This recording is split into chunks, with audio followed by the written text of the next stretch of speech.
Okay, so I thought we'd do something kind of cool. It's called a corn fritter. Again, we've got some really great corn in season now. It's really sweet. And fritters are just kind of little things that you just kind of drop into some hot oil. The nice thing about them is they can have some really intense flavors, and you can do a bunch of different flavors with them. So the base and the whole method is the same no matter what we flavor this with. What we're going to do is we're going to start with a little baking soda. I said soda, didn't I? I said it with an R. I can't help myself. I said, oh, baking soda. D-A, duh, not E-R, okay? Sorry, Mom. Mom taught me better than that. All right, so we've got some baking soda, and we've got some smoked paprika for a little color and a little flavor, and then we've got some all-purpose flour. Now, the leavening, at this point, there's a lot of rules of thought. You can add some carbonated soda water to this if you want, a little seltzer or something, but we're going to use corn, and there's what we did was we took the sweet corn and we kind of pureed it with just its own little corn stock that we made. You can use a little water, but we have this really almost like cream corn. That's really what this is. And there's a lot of air in this. So between that and the baking soda, I think we're going to have no problem having these fritters just kind of puff up real nice. So we start with those ingredients. We've got, I guess, we'd start with our dry ingredients, but the corn, not really a dry ingredient because there's so much moisture and flavor. We now have this going, and we'll just kind of get this mixed in a little bit. And this is going to be the base. If you wanted to, you could pretty much get a pan, throw a little oil in. I would start with some deep-sided pot because you don't want the oil, you want it hot, but you don't want to get splashed with it, and it can be very dangerous. So I'm lucky I got a fryer here, but if you don't at home, you'll take one of your deeper pots, you'll put maybe an inch or two of oil in it, and this is one of those oils where you can use a blended oil. We're not looking for olive oil flavor, so don't waste your good oil on a dish like this, not just to saute something in or to fry something in, which is what we're going to do here. So you could do that right now and you get some really nice sweet corn fritters, but I thought we'd just kind of kick it up a little bit. We've got some of the corn kernels here. We're going to fold them in.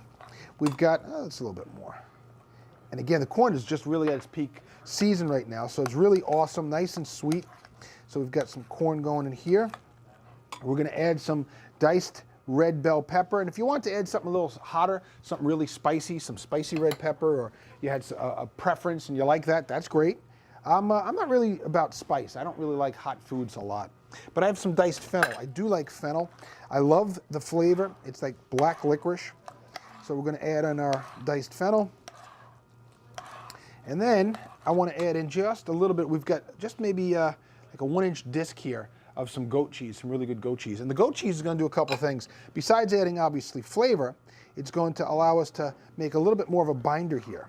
Now, if this gets a little loose and it doesn't really look like it's going to come together nice for you, you can add just a little more flour. But the more flour you add, the more pasty it can end up being, or the more flour-like taste it can have. So we have just the flour to start, and we've got everything incorporated together. I'm going to add a little bit more of our corn. And there we go. We've got a really nice, simple batter. Okay, and this is going to be for our fritters. So now you could do this a real fancy way if you wanted to. There's a method that's called quenelles. And what we're going to do is we're going to get our fryer to about 375 degrees, and that's what we have here. My fryer's all set to go. So we're going to make like little dumplings, little quenelles. Like the best way to describe them is like little footballs, okay? So we'll take enough to put it right here on our spoon. Then we take another spoon, and we just kind of keep folding it over. So you see what we have? We kind of get like this football shape. Can you guys see that at home?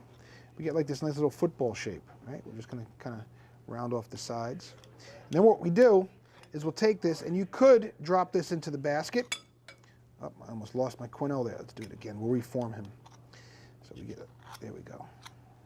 What we'll do is make a bunch of these quenelles. We'll drop them in the fryer. The only thing you need to worry about is don't get splashed, and do not overfill the fryer. You don't want to bring that temp down so quickly by throwing a bunch of batter in there that the temp comes down and then they absorb more oil and they get seared less. They get a little crispy otherwise with keeping that temp up there. So we can drop them in the basket.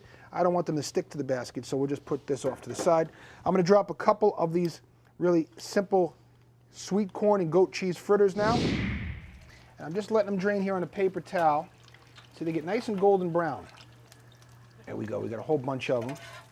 And again, I got this really nice deep fat fryer, so it works out nice. But at home, what I would say is don't put them in a low-sided pan, because what's going to happen is we've got this, about 350, 375. I mean, that's really hot. And what ends up happening is if you get a splash on it, you can get really, really burnt. So I would use one of the really deep pans, a nice little thin, maybe 1.5 to 2 inches of oil on the bottom, and you're all set. Okay, to finish this now, we've got a little aioli, which is just a flavored mayo. If you want it home, you can make your own, or if you would like to, just grab some mayo off the shelf. You can add some stuff to it. You can add things like lemon juice, because mayo's made with lemon juice, but you can add a little more. You can add some chives or onions or whatever you'd like. We're just going to put a little bit here on the bottom of the plate. What we'll do is take a couple of these fritters, which are nice and hot. Just put a couple around the plate, because I think the crew's going to enjoy these this morning. I mean, we're shooting this early. The crew would really like these, I think. We'll see. And we'll put a couple of our corn around here. If you wanted just a little olive oil, maybe dress the oils, dress the corn. I'm just going to put a little fresh corn right around the side. And then what we have to finish to make it look really nice. Again, trying to think about, presentation being a major factor. What we're going to do is we're going to add some edible flowers, which we happen to get from the market. Some really nice, there we go. Some really beautiful edible flowers. And I think what we'll do is we'll do them just like that. And there you go, a real simple dish. Everything on the plate's edible, some sweet corn and goat cheese fritters. I tell you what, if you like this one, wait till you see the next dish we're gonna do. Stick around, I'll show you how it is in just a couple of minutes.